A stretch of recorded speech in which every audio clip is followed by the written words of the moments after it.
Hello, everyone, and welcome back to the Deep Dive Podcast. I'm Emma, and I'm so excited to be here with my wonderful co-host, John, to kick off something truly special today. Hey, it's John here, and I'm thrilled to be diving deep with Emma into one of the most exciting topics as we look forward to the new year, transforming your life in 2025. That's right. Whether you're looking to make big changes or small improvements, 25 is the perfect time to set new goals and transform your life. We're going to talk about how to turn your dreams into reality this year. Exactly. And we want to share some tips, motivation, and real-life examples that will help all of us make 2025 the year of transformation. But before we get into that, we want to say a huge thank you to everyone who has supported us so far. We couldn't do this without you. Yes, we appreciate all of you who've subscribed, shared our podcast, and been part of this journey. You're a huge part of what makes the Deep Dive Podcast so special. So, Emma, let's talk about how we can transform our lives this year. What's one thing that you're planning to do differently in 2025? Great question, John. For me, I think 2025 is the year to focus on consistency. We all have big dreams and goals, but staying consistent is often the hardest part. I'm going to set small, achievable goals and build on them every day. What about you, John? I totally agree with you, Emma. For me, I'm focusing on my health this year. It's something I've been putting off, but 2025 is the time to make a real commitment to taking care of myself, physically, mentally, and emotionally. And I know a lot of our listeners probably feel the same way. That's so true. It's all about making real changes that are sustainable, not just for a few months, but for the long haul. And it's okay if we slip up sometimes, as long as we keep moving forward, one small step at a time. Exactly. And it's also about setting your intentions, knowing what you want, and surrounding yourself with the right support. If you want to transform your life, you need to be intentional with your time, energy, and relationships. All right, so we've got this whole stack of articles about self-improvement, for the new year, Yeah. Ryan Holiday's CNBC, even like a women's lifestyle magazine. Interesting mix. Yeah, it seems like we're ready to ditch the same old resolutions and, really make 2025 count. It does look like you're aiming for something a little bit more sustainable Oh, yeah. this year. And, you're right about those generic resolutions. They just Oh, tell me about it. fizzle out so quickly. I remember a few years ago, I was like, this is it. This is the year I become a master chef. Oh, wow. Gourmet meals-themed dinner parties, the whole 9 yards. That's ambitious. Yeah. Well, it turns out my culinary skills were more like, burnt toast than master chef. The motivation just vanished. Yeah. So how do we avoid that this time? How do we actually make a plan that sticks? That's the real question, isn't it? And I think these articles actually have some interesting answers. Mm-hmm. One thing that jumps out is this idea of slowing down before you speed up. Instead of just diving right into the action, they all emphasize this importance of self-reflection first. So like taking stock of where we are now before we figure out where we want to go. Exactly. CNBC even suggests asking yourself some key questions. Okay. Like, what genuinely makes me happy? What were my biggest challenges last year and how did I deal with them? Are there any patterns or, bad habits that are holding me back? Yeah, that's important. It's so easy to get caught up in what we think we should be doing, Right. instead of what we actually want. Exactly. It's like those resolutions that are based on pressure from outside sources. Yeah. I should get that promotion or I should lose weight. But it's not really what you want. Mm-hmm. One article even suggested this exercise of imagining you had absolutely zero fear of failing. Okay. What would you go after then? Oh, that's interesting. Powerful. Yeah. If fear wasn't a factor, what would you do? Exactly. Mm. So another theme that I noticed was this idea of small, consistent actions. Okay. You know what Ryan Holiday calls atomic habits? Right. Atomic habits. Yeah. And it's not even just about willpower or being disciplined. Yeah. There's a real science to how we form these habits. Okay. Think of it like building a muscle. Yeah. You don't just walk into the gym and start bench pressing 200 pounds. Right. You start small Right. and you gradually build up over time. So instead of trying to write a whole novel, Right. I should maybe just try and write a page a day. Yeah. Or instead of saying, I'm going to run a marathon, maybe start with a 15-minute walk. These small steps, they really build momentum Okay. and they make the bigger goal way less scary. Yeah. Holiday himself, he doesn't even try to write, a whole book at once. Really? He focuses on just writing consistently on note cards. And then the book, it kind of emerges naturally from that process. That's really interesting. So it's not about this like overnight transformation. It's more about the tiny changes Exactly. that add up over The time. tiny revolutions. Yeah. And the cool thing is that this approach, it's not just about, feeling good. It actually increases our chances of success. Oh, how so? Because by breaking those big goals down into smaller steps, we're way less likely to get overwhelmed. Yeah, that makes sense. And more likely to actually stick with it. It's like building a strong foundation Exactly. instead of like a house of cards. Yeah, and so often we get fixated on that end result Right. that we forget to, enjoy the process and enjoy the little wins along the way. Yeah, for sure. But what happens when life throws us a curveball? What about those setbacks? How do we deal with them? Well, one thing these articles really emphasize is that we have to be flexible. Okay. Life is unpredictable and things aren't always going to go according to plan. Right. It's not about being perfect. It's about getting back on track when we stumble. So instead of beating ourselves up for missing a workout or, slipping up on our diet, we should just accept it and move on. Exactly. One expert put it this way. They said that guilt lives in the past, and you can't change the past. What you can do is, focus on what you can do differently going forward. I like that perspective. That's really reassuring. It's about learning from those slip-ups and using them to grow. Exactly. But how do we stay motivated, especially when things get tough? Do these articles have any tips for that? They do. And one suggestion from Ryan Holiday really stuck with me. What's that? He said that it helps to carry a small reminder of what you can control. All right. It could be like an object or anything that helps, combat that anxiety and keep you grounded. Like a little anchor Yeah. when things start to feel chaotic. Exactly. And CNBC actually had a similar idea. They said that it's helpful to align your goals Right. with your values and ask yourself, why does this actually matter to me? Right. It's about making those goals personal. Oh, yeah, that's a good point. It's not just about setting goals. Yeah. It's about building a life that actually, reflects who you are and what you care about. Exactly. Yeah. So speaking of things that matter, I noticed this power of no thing kept coming up. Yeah, I saw that too. It seems like a big theme in these articles. It really is. Yeah. And for good reason. Saying yes to everything Yeah. can lead to what one article called feature creep. Feature creep. Too many commitments, and it just dilutes our effectiveness. Okay. So it's important to set boundaries and just politely decline those requests that don't actually align with our priorities. Right. But saying no is hard for a lot of people, Oh, yeah. especially if you're someone who, likes to please people. It's a real challenge. Yeah. But think of it this way. When you say no to things that drain your energy and distract you, Yeah. you're actually saying a much bigger yes Oh, I like that. to the things that really matter. It's about being intentional with our time Exactly. and our energy. And you know what? It's actually refreshing to hear that it's okay to prioritize ourselves Right. and our goals. It's not selfish. Yeah. It's about, designing a life that truly reflects what we want. Exactly. But what about when we hit a snag? What happens when we feel like we're veering off course? Well, one article had a really great example of this that I thought was helpful. Okay. It was about Sandra Day O'Connor, the first woman on the Supreme Court. Yeah. She was actually known for saying no without apologizing. Oh, wow. Her clerks even said that she almost never said sorry Interesting. when she was declining requests.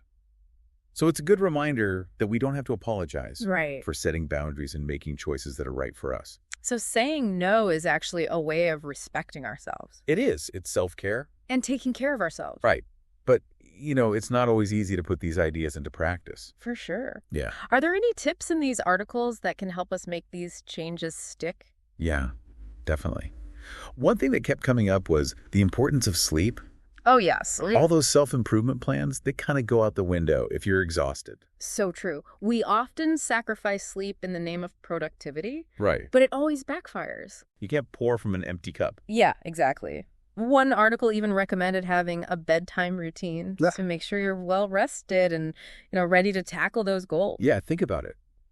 When you're sleep deprived, Yeah. your willpower, Yeah. your focus, Yeah. your decision-making, It all goes downhill. they all take a hit. Yeah, I'm definitely guilty of scrolling through my phone before bed, Yeah, which is not exactly a recipe for peaceful sleep. not at all. But besides sleep, Okay. what other actionable steps can we take? Yeah, how do we translate these concepts into something we can actually do? Well, one strategy that I really liked Okay. was the idea of time blocking. Oh, yeah, I've heard of that. Yeah, it's about scheduling specific blocks of time Right. for, certain tasks or activities. So we're being proactive with our time Exactly. Instead of just letting it slip away. instead of just letting it slip away. Yeah, it's like, making an appointment with yourself Yeah, and actually showing up for it. I like that analogy. So it seems like building a better you in 2025. Yeah. It's about so much more than just setting those big, ambitious goals. Right. It's about cultivating self-awareness, understanding why we do the things we do. And creating a life that reflects those values. Exactly. And, it's important to remember that it's not about some overnight transformation. Yeah. It's about making, gradual, sustainable changes Yeah. that lead to lasting growth. Yeah. It's about, embracing that journey with all of its ups and downs. Right. And just remembering that, we're all works in progress. Well said. I'm feeling inspired and ready to tackle 2025, with a fresh perspective. But before we wrap up this first part of our deep dive, Yeah. I'm curious about something. You mentioned the importance of saying no, but what about the other side of that coin? Uh-huh. What about the things we need to say yes to, even when it's uncomfortable or, challenges us? That's a great question. Yeah. And it actually leads us perfectly into the next part of our conversation, where we'll explore the power of, stepping outside our comfort zones and embracing that discomfort that comes with growth. Sounds fascinating. I can't wait to hear what these articles have to say about that. Stay tuned, everyone, as we continue our deep dive into creating a better you in the new year. So, it's funny you mentioned saying yes to discomfort, because one of the articles actually talks about this idea of embracing what Ryan Holiday calls voluntary discomfort. A voluntary discomfort. That sounds a little counterintuitive. Why would we want to, intentionally make ourselves uncomfortable? I know, right? It might seem strange at first, but the idea is that by choosing to face those challenges, those situations that push us outside of our comfort zones, we actually become more resilient. Okay. We actually get stronger. It's kind of like intentionally lifting heavier weights at the gym. Oh, okay. I see what you mean. So it's like by pushing ourselves, we build those mental muscles. Exactly. Holiday even talks about this ancient Spartan practice where they would, intentionally deprive themselves of certain comforts to develop that mental toughness and physical endurance. So they took it to the extreme. But I guess we can apply that same principle to our everyday lives, like maybe choosing to have a difficult conversation instead of avoiding it. Exactly. Or taking on a new project at work that, pushes you beyond your current skills. It's about intentionally expanding our comfort zones little by little. Right. And the more we do that, the more capable and confident we become. That's a really empowering way to think about it. It's not about never feeling uncomfortable, Right. It's about learning to handle it and maybe even embrace it as a chance to grow. Exactly.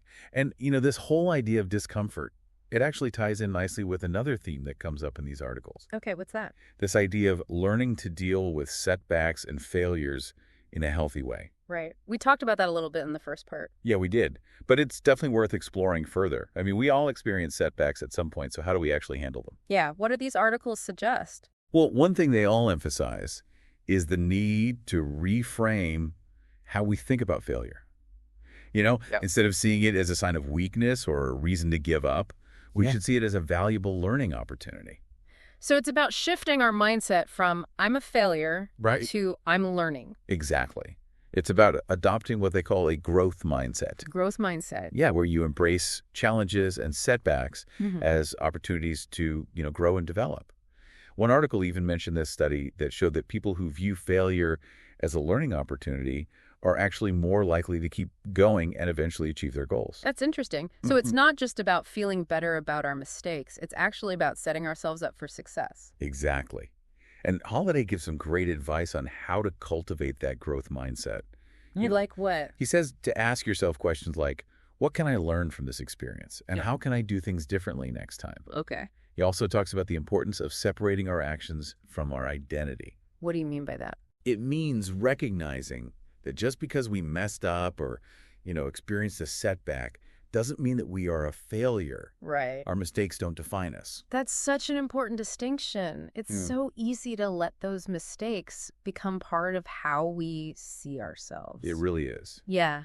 but we're all capable of learning and growing from our experiences, you know? Yeah, for sure. And one of the articles even mentioned this technique called failure journaling Oh, yeah. as a way to process and learn from our mistakes. It's a great idea. Yeah. You basically write down what happened, what went well, what could have been done differently, and, what lessons you can take away for next time. That takes the sting out of failure a little bit. It does. It turns it into a learning experience, like, making lemonade out of lemons. Exactly. Yeah. But what about those times when failure really hits us hard, Yeah. When it's not just a minor setback, but like a major disappointment. Those can be really tough. Yeah. And it's definitely important to allow ourselves to feel that disappointment and, process those emotions. But one of the articles had this really insightful quote. Oh, from who?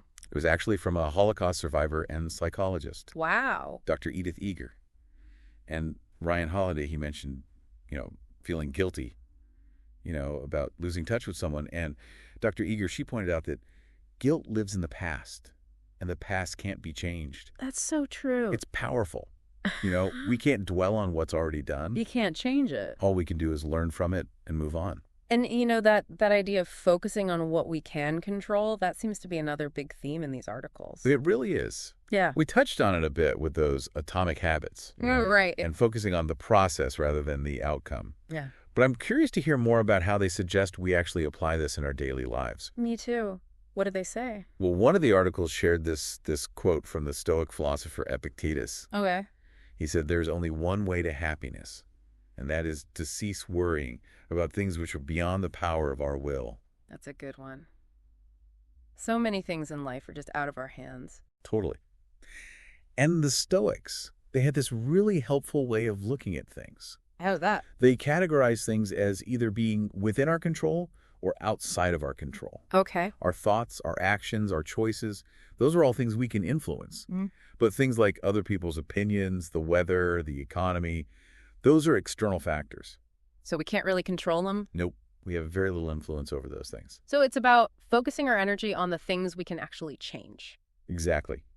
Accepting our limitations and then directing our energy towards the areas where we can actually make a difference. That makes sense. But it's easier said than done, right? Like, how do we actually get better at letting go of those things we can't control? Well, one suggestion that came up a lot was the power of mindfulness. Mindfulness. Yeah, it's about becoming more aware of our thoughts and emotions in the present moment. So we can catch ourselves when we're worrying about things we can't change. Exactly. Yeah. And there are a lot of different mindfulness techniques you can try. Meditation, breathing exercises, even just paying closer attention to your senses throughout the day. It's about bringing ourselves back to the present. Right. When we start to feel those anxieties creeping in. So mindfulness can help us manage stress and anxiety, especially when we feel overwhelmed. It can. And, this whole conversation about focusing on what we can control, it also connects to another important theme that comes up. What's that? This idea of finding purpose and meaning in our lives. Oh, that's a big one. What do these articles have to say about that? One thing that stood out to me was this emphasis on connecting our goals and actions to something bigger than ourselves. So it's not just about personal success or happiness. It's Yeah. about contributing to something more meaningful. Exactly. It's about finding that sense of purpose that goes beyond our own needs and desires. Right. One article even quoted that old Boy Scout motto, "Do a good turn daily." I remember that one. It's a good reminder that even small acts of kindness can make a difference. They really can. And Ryan Holiday, he actually shares a personal example of this. Oh, what's that? His company, Daily Stoic, they team up with Feeding America every year Well, that's cool. to help fight hunger. So they're putting those Stoic principles into action, Wow. It's inspiring to see how they're using their platform to make a real difference.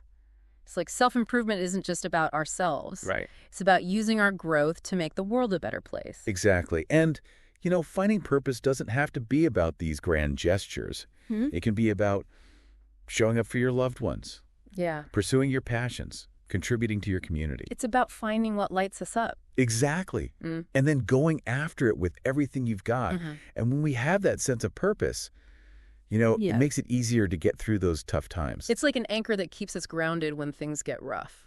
Exactly. Yeah. But what about those times when we feel lost? Yeah. When we're not sure what our purpose is? So what do we do then? Well, one article suggested seeking out mentors and role models. That's a good idea. Yeah. It's like having a guide on our journey. Exactly. And they don't have to be formal mentors or people we know personally. Right. It could be authors, speakers, historical figures, even fictional characters whose stories resonate with us. It's about surrounding ourselves with inspiration. It is. And Oh. this whole conversation about purpose, it reminds me of another important theme that comes up, Okay, what's that? the power of community. Community. Yeah, one of the articles pointed out that we often think of self-improvement as this individual thing, Right. but it's actually a lot easier and more sustainable when we have a supportive community around us. Well, that makes sense. We're social creatures, after all. Exactly. Yep. And the article even mentioned how the daily Stoic New Year, New You challenge, it creates this sense of accountability and momentum for people. Because you know that you're not alone. Exactly. Other people are working towards their goals too, and that can make it easier to stay committed. It's like having a cheer squad for our self-improvement journey. Right. And community can look like a lot of different things. It could be a group of friends with shared goals, an online forum, a book club, a fitness class. Yeah.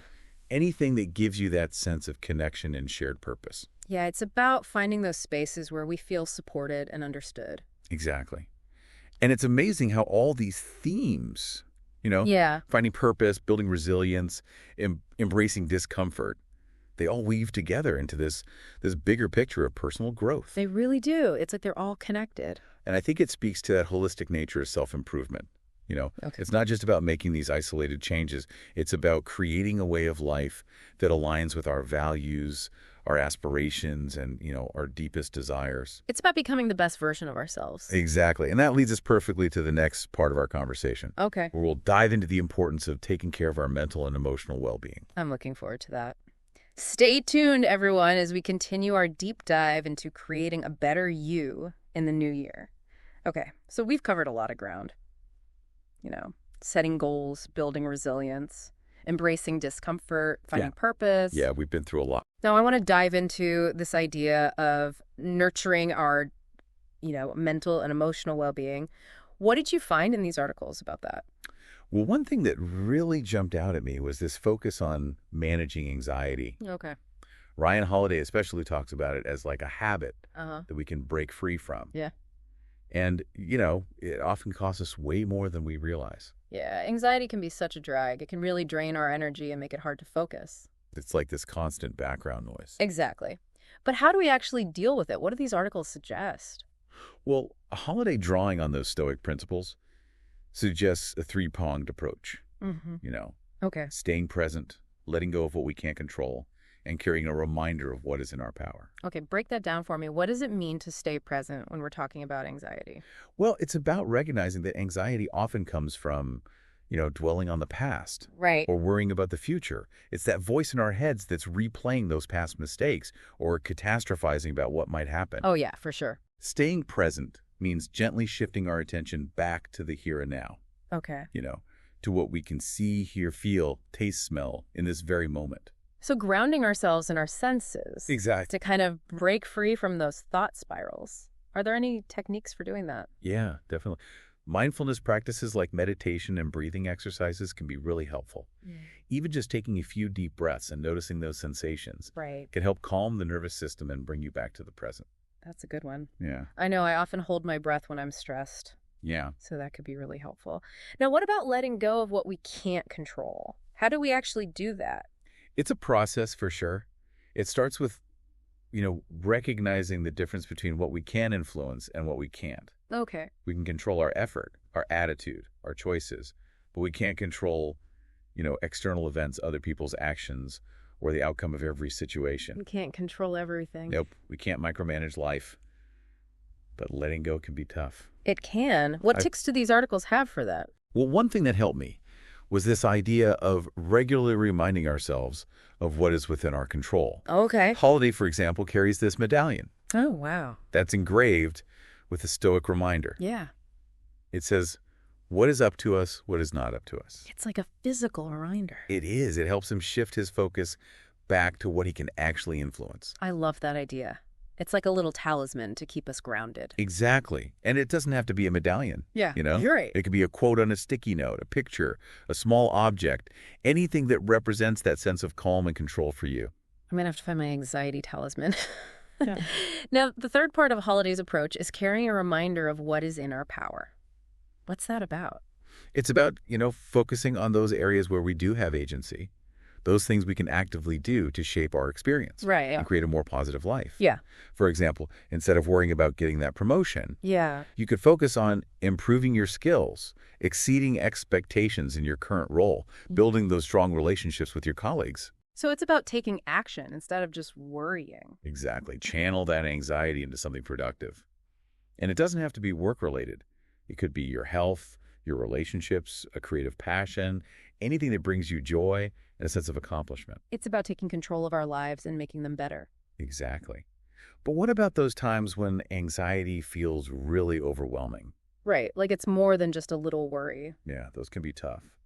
And it's important to remember that sometimes anxiety can be a sign of something deeper, something that might need professional help. Okay. If it's interfering with your daily life or your relationships, it's important to reach out to a therapist or a counselor. Absolutely. There's no shame in seeking help. Not at all.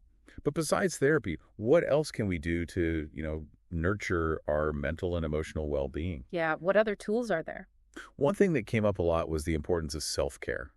Self-care. Yeah, prioritizing those activities that nourish our minds, bodies, and souls. Self-care is so important. It's not just a buzzword. It's essential.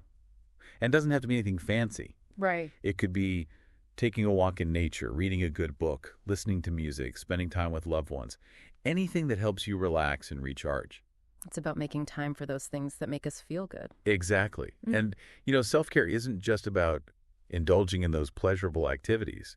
It's also about setting boundaries and protecting our energy. Right, like saying no to things that drain us. Exactly. Right. But it's also about setting limits on screen time, social media, even exposure to negative news. Creating a peaceful space for ourselves. Exactly. Being mindful of what we're letting into our minds and hearts. That's so important, especially with how much information we're bombarded with these days. So it's about mindfulness, self-care, setting boundaries. All these things contribute to what one article called emotional resilience. Yeah, emotional resilience. It is that, exactly. It's about developing our ability to bounce back from those tough times, Okay. to handle challenges with grace and strength, and to maintain our equilibrium even when things are crazy. Like having a strong inner core. Exactly. And it's not something we're born with. Yeah. It's something we build through practice and intention. So it's like a muscle that gets stronger over time. It is, and it's a muscle worth strengthening because it helps us navigate all the ups and downs of life. And it helps us create that inner peace. Exactly. So as we wrap up this deep dive into creating a better you, Yeah. it's important to remember that self-improvement, it's a journey, not a destination. Not about reaching some perfect state. Right. It's about constantly evolving, growing, and becoming more aligned with who we truly are. It's about embracing the journey. Exactly. With all the ups and downs. And trusting that we're right where we're supposed to be. I like that. And that we have the power to create a life that's meaningful. To a new year, a new you. And a new chapter in our journey of self-discovery.